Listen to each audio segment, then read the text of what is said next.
Good morning everybody.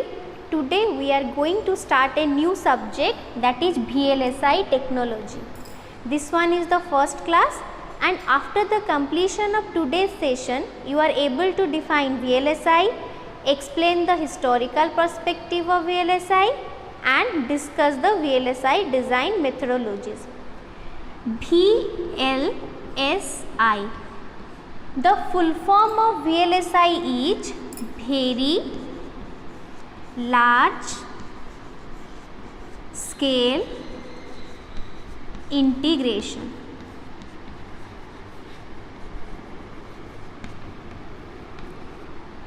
Very large scale integration. We can also say very large scale integrated circuit. Integrated circuit. What is circuit? Circuit is composed of individual electronic component, that is resistor, capacitor, transistor, diode, etc., connected using conductive wires through which current can pass. This type of circuit is also known as discrete circuit. Why they are called discrete circuit? Because the components used in this circuit are act as a single unit, means each individual component act as a single unit. Because of that, the components are also known as discrete component. Then integrated circuit. In integrated circuit, large number of passive and active elements or components are housed on a single substrate. Example of passive components are resistor, capacitors, etc. Example of active components are transistor, diode, etc. Then what is substrate? Substrate is also known as wafer. Wafer. It is a thin slice of semiconductor. Wafer is a thin slice of semiconductor.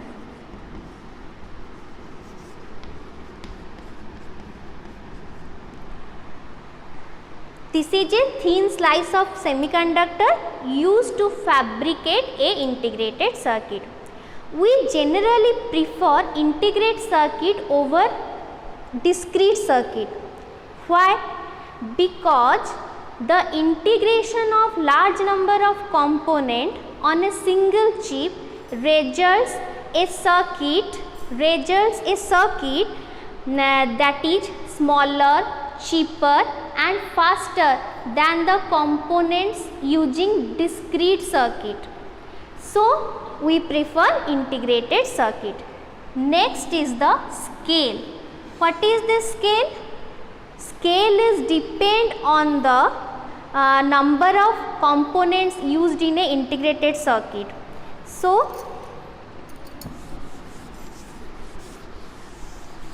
when the number is 10 to 100, then it is known as small scale integration, means SSI. If the number of component is 100 to 1000, then it is known as MSI, medium scale integration. If the number of components is 1000 to 10,000, then it is known as large scale integration. Then if the number of components is 10,000 to 1 lakh, that is called very large scale integration. Sometimes it is more than 1 lakh also.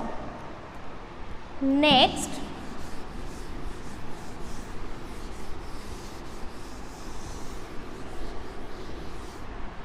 in 1965, one of the co-founder of Intel, Dr. G. Murray, Gordon Murray predicted that the number of components in an integrated circuit doubled in every year, but after 10 years, means 1975, he revised his prediction that doubling in every 2 years. Dr. Murray's prediction is known as Murray law, and nowadays it is used by the semiconductor and microelectronic industries for predicting the increase in number of components for their coming generation. Generation means 2G, 3G, 5G. So in short, VLSI is the process for creating integrated circuit by combining number of components on a single chip. Next we discuss about the VLSI methodologies.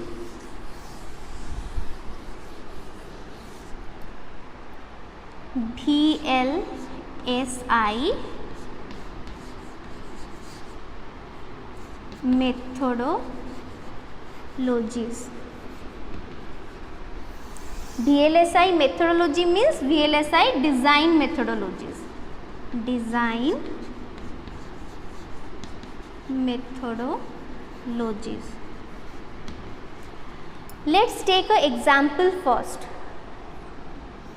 Take an example means comparison between unstitched fabric and semi-stitched fabric.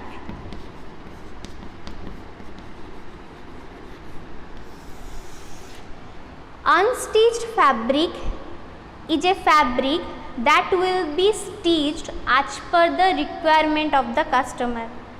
But in semi-stitched, semi-stitch implies unstitched, in which styles are pre-constructed with predefined neck style, sleeve style, neck depth, sleeve length, then dress length. Everything is predefined and given in that fabric. So the scope for design improvement is less.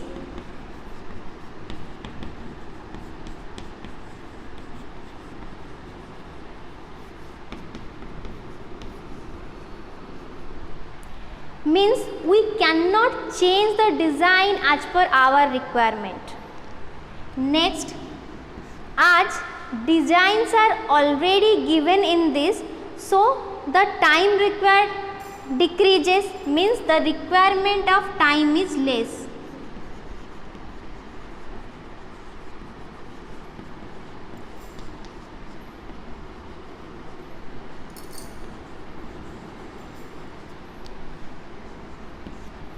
If the time decreases, then cost also decreases. So cost is less. Cost is less than unstitched. In unstitched, we have to start everything from the beginning. So at the beginning we decide what type of design we need. So we properly do the things step by step. So scope for the design improvement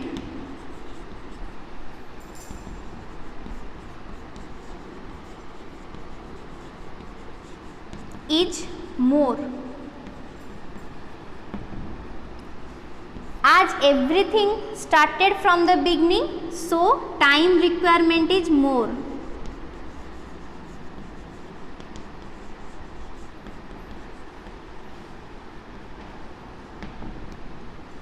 As time requirement more, so cost also increases. So cost is more.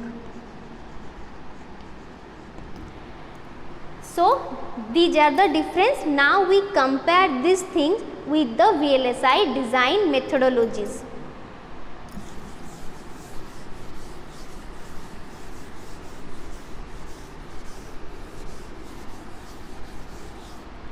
So VLSI design methodologies are of two types, that is full custom and semi-custom.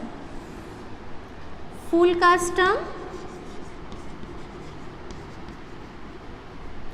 and semi-custom.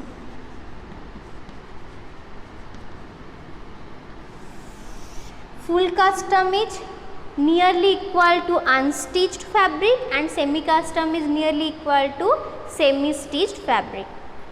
So, in full custom, we have to start everything from the beginning, so time requirement is more, like same as unstitched. But here technically we say design cycle time. Design cycle time means the time required from the beginning up to the end, means at which level we get our end product.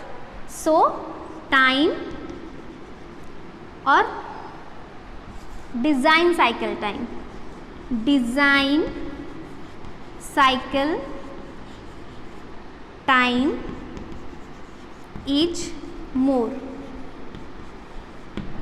Design cycle time is more, and here design cycle time is less, because some part of this design has already been done. As the time increases, labor cost is also increases. So, labor cost is more. Here the cost is less as time required is less.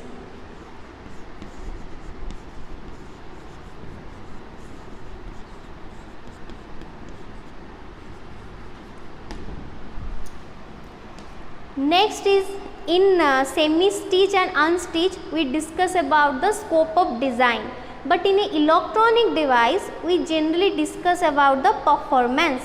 So, in full custom the scope for performance improvement is more. Scope for performance improvement is more, but here the scope for performance improvement is less.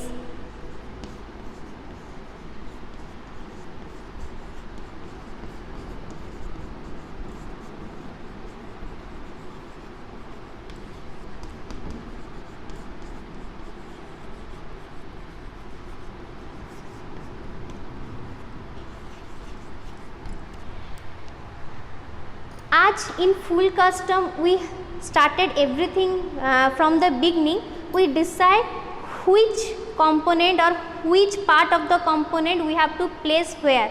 So, space means area utilization is better in full custom than semi custom, and due to the better area utilization it uses the small area, means requirement area is small in full custom than semi custom. At last I want to say generally the full custom is used for mass production, but the semi custom design is used for specific use, means for project work or anything for immediate operation we need this semi custom. This all for today's class. Thank you.